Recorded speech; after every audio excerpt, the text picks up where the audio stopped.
আশা করি তোমরা সবাই ভালো আছো, সবাই বাড়িতে আছো এবং সবাই সুস্থ আছো এবং সবাই কোভিড প্রোটোকল মেনে চলছো। তো আজকে একটা নতুন টপিক নিয়ে আমি আমার ক্লাস শুরু করছি, যেটা হচ্ছে সিমুলেটেড টিচিং।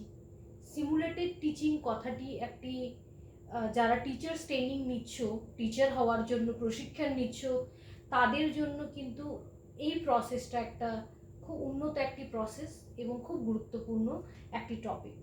সিমুলেটেড টিচিং বা যেটাকে আমরা রোল প্লেইং ও রিহার্সালও বলে থাকি। তো এই টপিকটার ব্যাপারে আজকে আমরা ডিটেলসে জানবো। তো সিমুলেটেড টিচিং কখন বলা হয়? সিমুলেটেড কথাটির অর্থ হচ্ছে না কোনো নকল করা, আসল কোনো জিনিসের অনুকরণে কোনো কিছু নকল করাকে তখন তাকে বলা হয় সিমুলেটেড টিচিং। কি বলা হয় না, আসল কোনো জিনিসের যখন ওটাকে নকল করা হয় তখন তাকে বলা হয় সিমুলেটেড টিচিং, আসল কোনো জিনিসের অনুকরণে।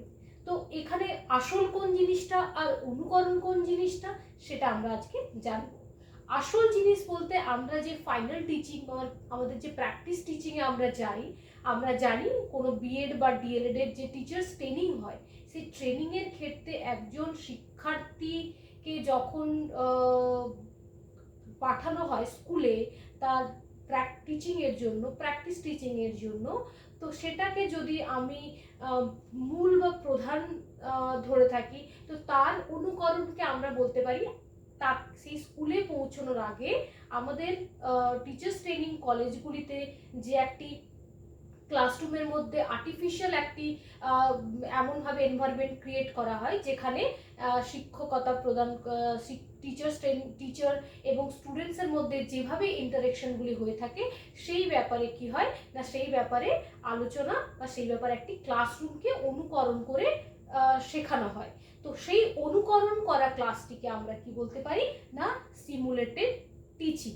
ঠিক আছে, তো এরপর দেখো সিমুলেটেড টিচিং ব্যাপারে আমরা আরো কিছু বিষয়গুলি জানবো।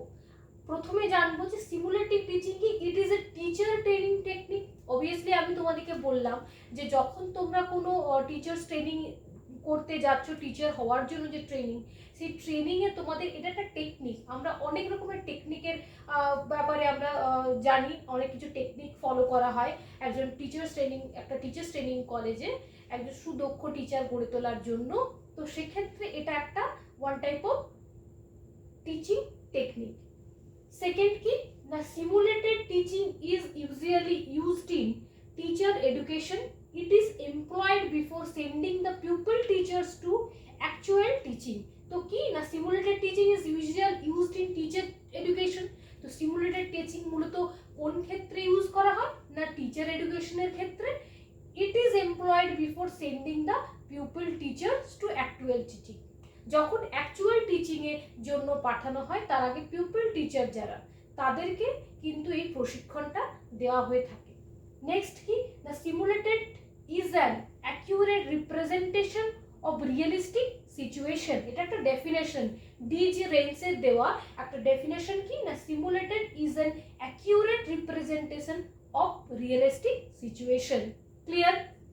এরপর দেখো না, সিমুলেটেড টিচিং ডেভেলপ বাই কি ডোনাল্ড আর ক্রাকসেন 1968-এ। ঠিক আছে, মনে থাকবে আমাদের সিমুলেটেড টিচিং ডেভেলপ বাই।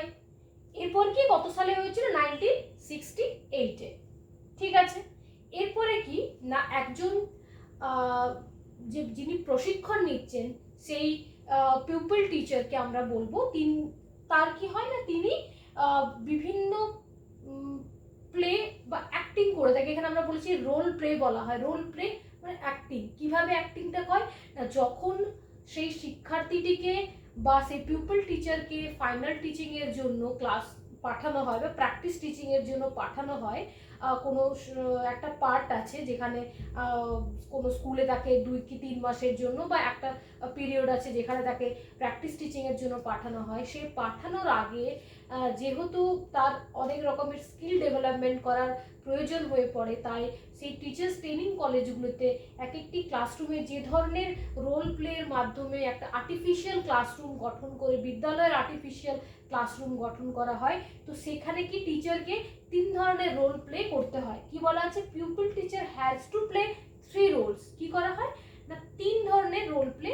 করতে হয়। একটা হচ্ছে দ্য টিচার, কখনো কি হয় না আমরা দেখি, কখনো কি হয় না তাকে অ্যাজ এ টিচার কি হয়, তাকে তখন পড়াতে হয়, তার যে ক্লাসমেটরা তাকে তখন সেই ব্যক্তিকে বা সেই শিক্ষার্থীকে কি করে না, তাকে সেই শিক্ষার্থীর ক্লাসকে অবজার্ভ করে, আবার কি করে অ্যাজ এ স্টুডেন্টও কিন্তু তার সাথে ট্রিট করে। কিছু স্টুডেন্টস কি করে অ্যাজ এ স্টুডেন্ট ট্রিট করে, কিছু স্টুডেন্ট অ্যাজ এ টিচার তখন প্লে করে, আবার কিছু স্টুডেন্ট কি হয় অ্যাজ এ অবজারভার হিসেবে কাজ করে। তাহলে কি the pupil teacher has to play 3 role, the teacher, the pupil and the observer. Clear? তো এক্ষেত্রে কি হয় না, মোটামুটি 5 থেকে 10 মিনিটের ক্লাসরুম হয়। আমরা জানি মাইক্রো টিচিং এর যেরকম ক্লাসরুম হয় সেই রকম মাইক্রো টিচিং এর ক্লাসরুমের মতনই 5 থেকে 10 মিনিটের মতন ক্লাসরুমটি থাকে, এবং সেই ক্লাসরুমে কখনো একজন শিক্ষার্থীকে কি করতে হয়, পিউপল টিচারকে তাকে টিচারের রোল প্লে করতে হয়, কখনো স্টুডেন্টের রোল প্লে করতে হয়। যখন টিচারের রোল প্লে করে তখন তাকে টিচারের যে সমস্ত গুণাবলীগুলি বা একজন আদর্শ শিক্ষক হওয়ার জন্য যে সমস্ত ক্রাইটেরিয়াগুলি তার মধ্যে ডেভেলপ করা প্রয়োজন সেইগুলিকে সে ডেভেলপ করার চেষ্টা করে। এই মুহূর্তে কি হয়, যে সমস্ত স্টুডেন্টরা বা যে সমস্ত তার যে ক্লাসমেটরা তখন অ্যাজ এ স্টুডেন্ট হিসেবে, একজন বিদ্যালয়ের যে স্টুডেন্ট হিসেবে তারা কিন্তু নিজেদের ট্রিট করে।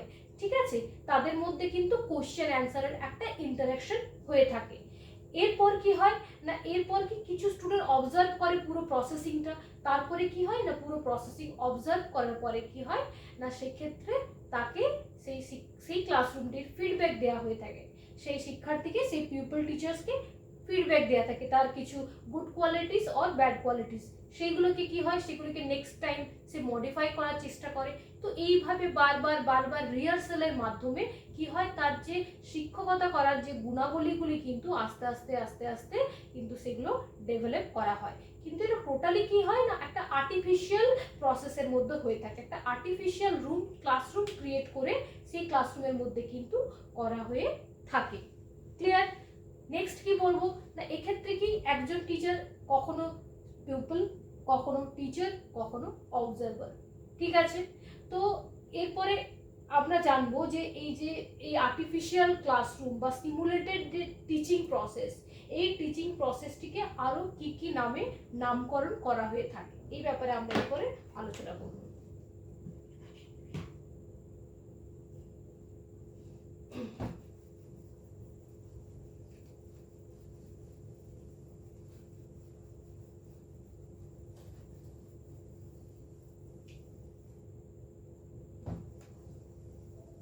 দেখো, প্রথমে বলবো যে একে সেভারাল টার্মস ইউজ করা হয়, সিমুলেটেড টিচিং এ সেভারাল টার্মে এর নামকরণ করা হয়ে থাকে। ফার্স্ট কি বলবো না, ফার্স্ট আমি বলবো রোল প্লেইং।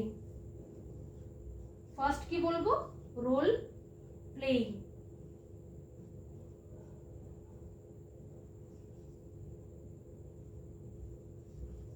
ক্লিয়ার? সেকেন্ড কি বলবো, সেকেন্ড বলতে পারি artificial teaching. Artificial teaching,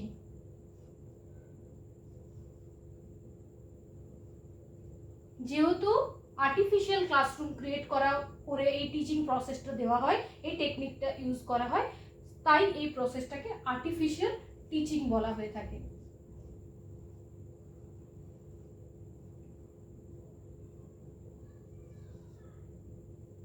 clear? Next কি বলবো না, এটাকে আমরা পাইলট টিচিংও বলা হয়ে থাকে, পাইলট ট্রেনিং।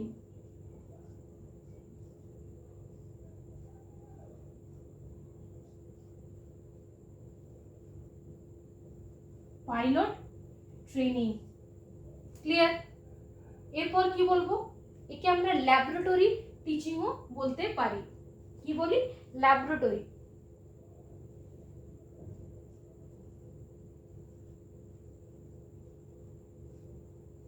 ল্যাবরেটরি মেথড, একে আমরা ল্যাবরেটরি মেথডও বলতে পারি। 5 নম্বরে আমরা কি বলতে পারি একে? 5 নম্বরে বলতে পারি ক্লিনিক্যাল মেথডও বলতে পারি।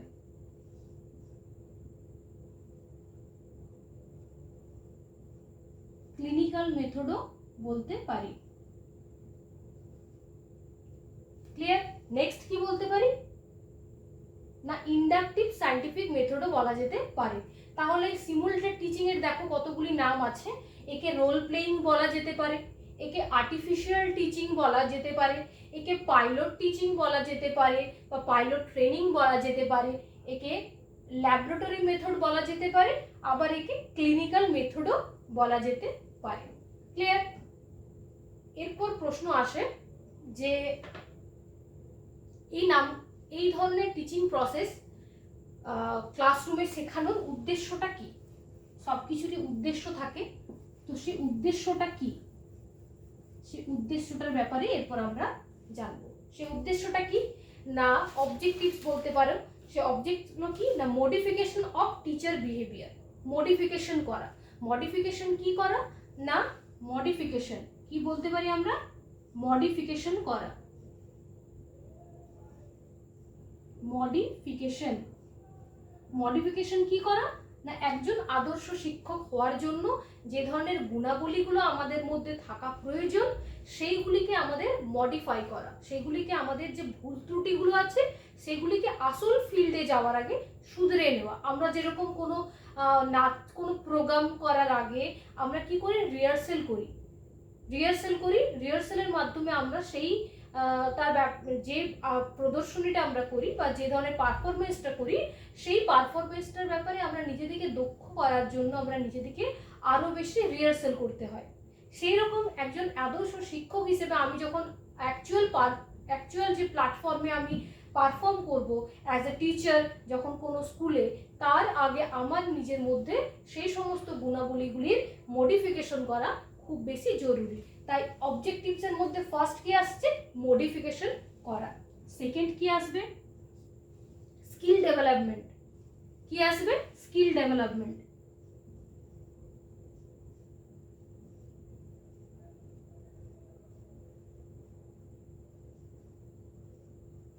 কি আসবে না স্কিল ডেভেলপমেন্ট। আমরা জানি টিচার ট্রেনিং এর সময় অনেকগুলি স্কিল, অনেক রকমের মেথড আমাদেরকে শেখানো হয়। তো সেই ধরনের মেথডগুলো কোন সিলেবাসের ক্ষেত্রে, কোন চ্যাপ্টারের ক্ষেত্রে কোন স্কিল ইউজ করা দরকার, কোন মেথড ইউজ করা দরকার, কিভাবে ডেভেলপ করতে হবে, কিভাবে লেসন প্ল্যানিং থাকে সেটাকে কিভাবে প্রোভাইড করতে হবে, কিভাবে সেটাকে প্রেজেন্ট করতে হবে ক্লাসরুমের মধ্যে, সেই সমস্ত কিছুটাকে কিন্তু আমাদের এই স্কিল ডেভেলপমেন্ট, এই প্রত্যেকটা স্কিলকে আলাদা আলাদাভাবে কিন্তু আমরা পলিশ করি এই সিমুলেটেড টিচিং প্রসেসের মাধ্যমে। ক্লিয়ার? এরপরে কি না ফিডব্যাক প্রসেস।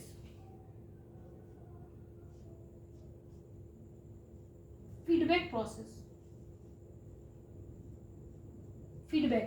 তো এক্ষেত্রে কি হয়, যেহেতু একজন টিচার হিসেবে টিচার, একজন পিপল, একজন অবজারভার, একজন স্টুডেন্ট হিসেবে এরকমভাবে আমরা ক্লাসরুমটিকে নিজেদের মধ্যে অল্টারনেট করে যখন একটা প্রসেসিং করছি তখন কি হয়, নিজেদের ক্লাসমেটদের মধ্যে ফিডব্যাক প্রসেসটা চলতে থাকে। তো যখনই আমরা কোনো ফিডব্যাক পাই অটোমেটিক্যালি কিন্তু আমরা পুরো প্রসেসটা সম্পর্কে ওয়াকিবহাল হয়ে যাই এবং যে ভুল ত্রুটিগুলো হতে থাকে সেইগুলো আমরা আরও বেশি নেক্সট টাইম মডিফাই করার বা সেগুলো শুধরে নেওয়ার সুযোগ কিন্তু আমরা পেয়ে যাই এই ফিডব্যাক প্রসেসটি থাকে বলে। ক্লিয়ার? তাহলে এগুলো হচ্ছে অবজেক্টিভ। এই অবজেক্টিভগুলির জন্য কিন্তু, এই উদ্দেশ্যগুলির জন্য কিন্তু এই সিমুলেটেড টিচিংটা কিন্তু শেখানো হয়ে থাকে বা এই প্রসেসে কিন্তু পরিচালনা করা হয়ে থাকে।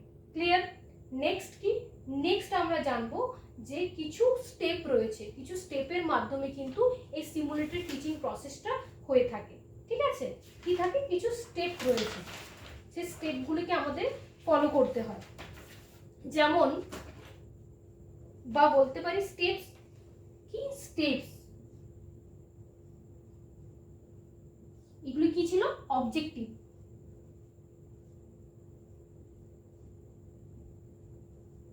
এগুলি এগুলো কি ছিল? অবজেক্টিভ। এবার হচ্ছে স্টেপ। স্টেপটা কি না, ফার্স্ট কি না, প্রথমে শিক্ষার্থী শিক্ষকের নির্বাচন। আমরা এখানে শিক্ষার্থী শিক্ষক বলবো, পিউপল টিচার।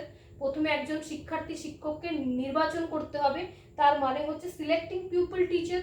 প্রথমে পিউপল টিচারকে একজনকে সিলেক্ট করতে হবে। সেকেন্ড কি করতে হবে না, দক্ষতা সমূহে নির্বাচন করতে হবে এবং আলোচনা করতে হবে কোন দক্ষতাতে তুমি কোন স্কিলে পড়াবে একজন শিক্ষার্থী শিক্ষক, তো সেই ব্যাপারে দক্ষতা সমূহে আলোচনা করতে হবে।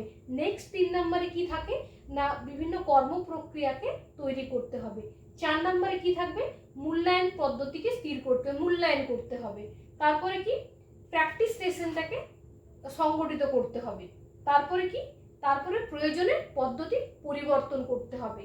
তার মানে হচ্ছে যখন আমরা কোনো ভুল ভ্রান্তি হয় না, লাস্ট স্টেজে যেটা লাস্ট স্টেপের মধ্যে কিন্তু কি করতে হয় না, আমাদের মডিফাই করতে হয়, পদ্ধতির পরিবর্তন করতে হয়, যদি আমাদের ফিডব্যাকে আমরা সেই ধরনের কোনো ভুল ত্রুটির কথা আমরা জানতে পারি আমাদের ক্লাসমেটদের কাছ থেকে বা অবজারভারের কাছ থেকে। ক্লিয়ার? তো এরপরে কি না, এরপরে নেক্সট আমরা কিছু জানবো অ্যাডভান্টেজ অ্যান্ড ডিসঅ্যাডভান্টেজ। ঠিক আছে, যে কি কি ধরনের অ্যাডভান্টেজ থাকতে পারে আর কি কি ধরনের ডিসঅ্যাডভান্টেজ থাকতে পারে, তো সেগুলো আমরা এরপর জেনে নেব। দেখো কি কি অ্যাডভান্টেজ কি কি ডিসঅ্যাডভান্টেজ থাকতে পারে, সেটা হচ্ছে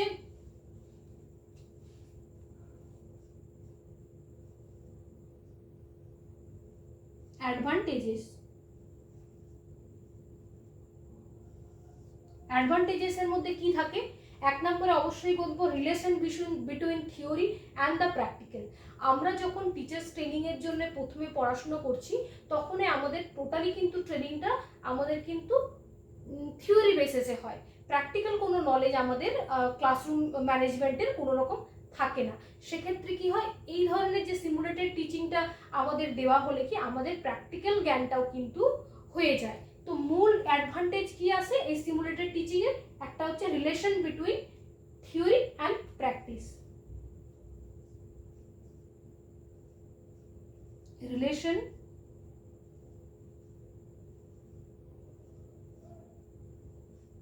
রিলেশন বিটুইন কি, প্র্যাকটিক্যাল অ্যান্ড থিওরি।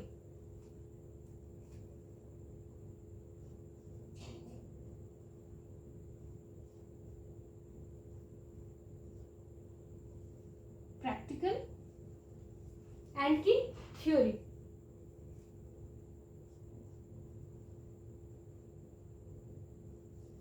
তো এটা কি একটা অ্যাডভান্টেজের মধ্যে প্রথমে আসছে অ্যাডভান্টেজে। সেকেন্ড কি আসতে পারে অ্যাডভান্টেজে, অ্যানালাইজ অফ টিচিং প্রবলেম, যে আমাদের যে টিচিং পড়াতে পড়াতে যে ধরনের সমস্যাগুলি হয় সেগুলোকে আমরা বুঝতে পারি, অ্যানালাইজ করতে পারি। তাহলে কি, analysis of teaching problems.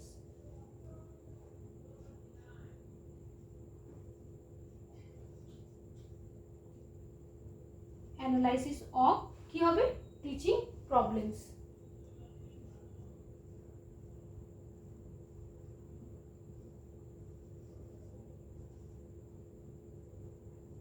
Teaching problems. Next কি হবে, analysis of teaching problems. Next কি হবে, থার্ডে হবে আন্ডারস্ট্যান্ডিং বিহেভিয়ারাল প্রবলেম, মানে আমাদের একজন শিক্ষক হিসেবে কি ধরনের ব্যবহার করতে হবে সেই ধরনের ব্যাপারটাকে আমরা যখন অ্যাজ এ টিচার আমরা ট্রিট করব সিমুলেটেড টিচিংয়ে, তখন কিন্তু আমাদের মধ্যে সেই ধরনের আন্ডারস্ট্যান্ডিংটা কিন্তু চলে আসবে। কি হবে,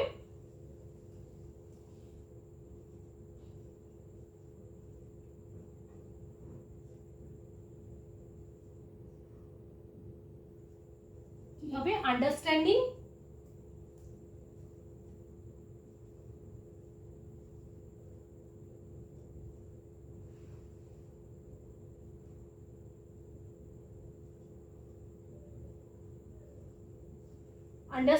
behavioral problems. Clear?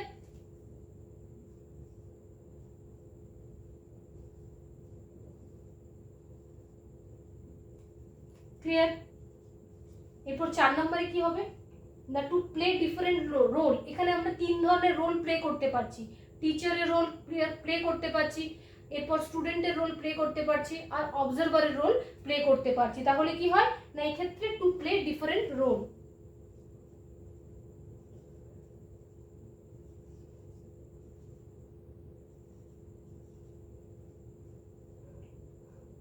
to play different role, clear, to play different role. Next কি হবে না কনফিডেন্স ইন টিচিং, আমাদের কি কনফিডেন্স বিল্ড হবে।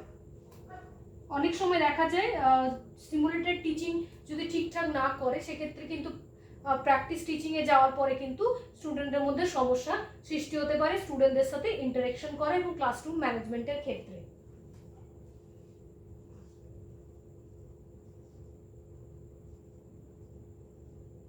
কি হবে না কনফিডেন্স ইন টিচিং।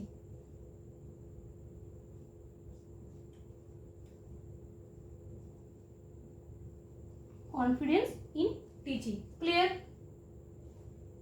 আর কি হবে self monitoring.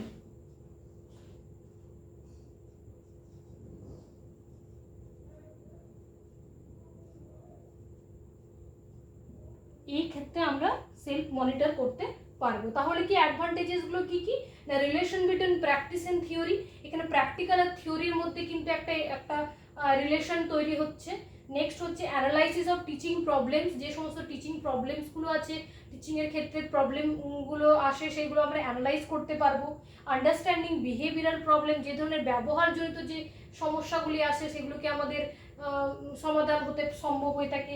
Two play different role, এখানে একজন টিচারকে অ্যাজ এ কীভাবে তুমি কীভাবে আমরা ট্রিট করব, কীভাবে আমরা প্লে অ্যাক্ট করব, কীভাবে অ্যাজ এ স্টুডেন্ট আমরা প্লে করব, কীভাবে অ্যাজ এ অবজারভার আমরা রোল প্লে করব, এই ব্যাপারে আমাদের টোটালি পিকচারটা ক্লিয়ার হয়ে যায়। নেক্সট কি আছে কনফিডেন্স ইন টিচিং, আমাদের মধ্যে একটা কনফিডেন্স বিল্ড করে যখনই আমাদের প্রচুর মাত্রায় আমরা প্র্যাকটিস করে থাকি এবং অলরেডি আমরা আর্টিফিশিয়াল ক্লাসরুমের মধ্যে টিচার হিসেবে আমরা অ্যাক্টিভিটি করে থাকি, তখন কি হয় যখন ফিল্ডে যায় তখন আমাদের এই ধরনের সমস্যাগুলো কিন্তু আসে না।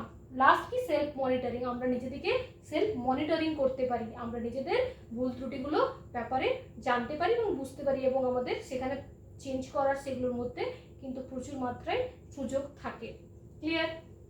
এরপরে কি বলবো কিছু ডিসঅ্যাডভান্টেজও কিন্তু সিমুলেটেড টিচিংয়ে কিন্তু থেকে থাকে। কিছু অ্যাডভান্টেজেস আছে, ডিসঅ্যাডভান্টেজগুলি খুবই কম বলতে পারি, খুবই নগণ্য। তার মধ্যে একটা থাকে না সিমুলেটেড টিচিং প্রসেসে কি হয় না এটি সব ক্ষেত্রে সব সিলেবাসের ক্ষেত্রে বা সব সিচুয়েশনের ক্ষেত্রে ব্যবহারযোগ্য হয় না, ফার্স্ট একটা। 2 নম্বরে কি বলতে পারি না এই সিমুলেটেড টিচিংয়ে কি হয় না যেই ধরনের টিচিং মেথডগুলো ব্যবহার হয়ে থাকে সেগুলো অনেক সময় একটু কস্টলি হয়ে থাকে। তো সেই ধরনের মডেল চার্ট আর যে ধরনের টিচিং মেটেরিয়ালসগুলি ব্যবহার হয় সেগুলি কিন্তু যেহেতু একটু কস্টলি তাই সবাইকার পক্ষে সেই ধরনের ম্যানেজ করা বা জোগাড় করা কিন্তু সম্ভব হয় না ইকোনমিক্যাল কন্ডিশনের কারণে। নেক্সট কি হতে পারে না অনেক সময় কি না কিভাবে একজন অবজারভার হিসেবে ট্রিট করতে হবে বা অবজারভার হিসেবে তুমি পারফেক্ট কিনা সেই ধরনের কিন্তু ভুল ত্রুটি থেকেই যায়। আর কি হয় না যখন অ্যাজ এ স্টুডেন্ট আমরা রোল প্লে করছি তখন কোন ধরনের কোশ্চেনের অ্যান্সার কীভাবে দেবো বা অ্যাজ এ টিচার যখন রোল প্লে করছি কখন আমি ক্লোজ কোশ্চেন করব, কখন আমি ওপেন কোশ্চেন করব বা কখন আমাকে কী ধরনের প্রশ্ন করা উচিত স্টুডেন্টকে কোন সিচুয়েশনে, সেই ধরনের কিন্তু ভুল ত্রুটিগুলো থেকে যায়। সেগুলো তখন আমাদের ক্লিয়ার কনসেপ্ট কিন্তু তখনও মোটামুটি তৈরি অনেক সময় হয় না। আর কি হতে পারে না অনেক সময় কি হয় না কনফিডেন্সের কমের কারণে কিন্তু সেই ধরনের আমাদের সেলফ মোটিভেশনের কিন্তু সমস্যা তৈরি হতে পারে। তো এগুলোই মোটামুটি ডিসঅ্যাডভান্টেজ। বাকি তাহলে আজকে আমরা জানলাম সিমুলেটেড টিচিং বা কৃত্রিম পরিবেশের যে টিচিং প্রসেসটি কি, কৃত্রিম টিচিং বা আর্টিফিশিয়াল টিচিং কি, তার ডেফিনেশন কে এই ধরনের কনসেপ্ট ডেভেলপ করেছিলেন কত সালে এবং তার কি কি ধরনের নাম রয়েছে, এই ধরনের টিচিং প্রসেসের অবজেক্টিভ কি থাকে, কি কি ধরনের স্টেপস থাকে আর কি কি থাকে অ্যাডভান্টেজ আর ডিসঅ্যাডভান্টেজেস। আশা করি তোমাদের আজকের আমার এই ভিডিওটি ভালো লেগেছে। আর যদি ভালো লেগে থাকে তো অবশ্যই তোমরা সাবস্ক্রাইব করবে এবং শেয়ার করবে তোমাদের আরও সকলের মধ্যে। আর যদি তোমাদের কোনো রকম কোয়েরি থাকে, কোনো রকম কোয়েশ্চেন থাকে, তো তোমরা আমাকে কমেন্ট করতে পারো, আমার মেল আইডিতে মেল করতে পারো। ডেসক্রিপশন বক্সে দেখবে আরও অনেক লিঙ্ক দেওয়া আছে, লিঙ্কগুলো তোমরা ফলো করলে আরও যে বিএড ডিএলএড এর আর টিচার্স ট্রেনিং এর যে সমস্ত টপিক রয়েছে, বা যারা যে কোনো টেটের জন্য প্রিপারেশন নিচ্ছ, সেই লিঙ্কগুলোর থেকে তোমরা কিন্তু ক্লাসগুলো দেখতে পারবে। সবাই ভালো থেকো আর সবাই সুস্থ থেকো, এটাই আশা করি। আজকের মতন ক্লাস এখানে। Good night.